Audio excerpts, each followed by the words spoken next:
tak? Puasa. Hui, banyaklah pahala mak dengan abah. Kalau macam tu, mestilah diorang dapat masuk syurga kan, Opah? Iyalah tu, Cu. Betul.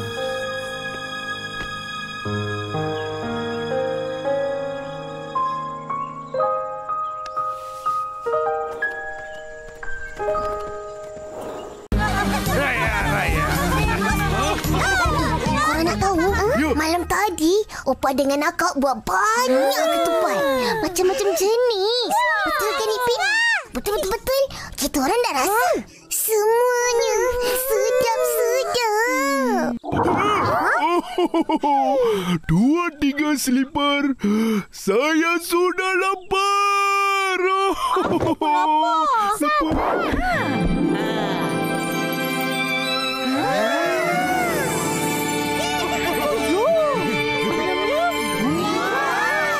Banyaknya ketupat. Saya suka. Makan ya. Terima kasih, Opah. Sama-sama. Nak kena cuba sendiri. Assalamualaikum. Waalaikumsalam. Abang Badrul.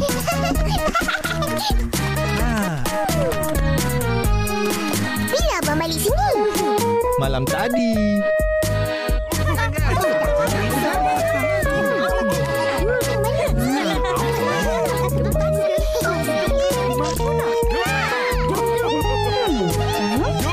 Atuk mana?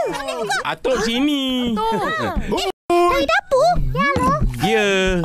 Atuk bagi ketupat periuk kerut dengan ketupat sotong ni. Rasalah. Terima kasih. Potong sedap. Upin, Ipin, kenapa monyok aja? Makanlah.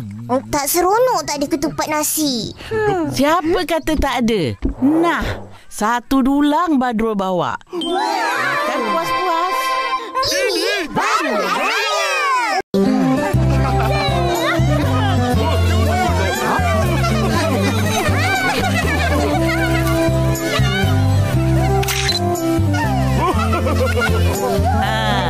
Ada satu lagi ketupat Opah belum keluarkan. Ketupat apa, Opah? Ketupat ni buat kita gembira bila tengok. Tekalah. Dah tahu. Ketupat kelik-kelik.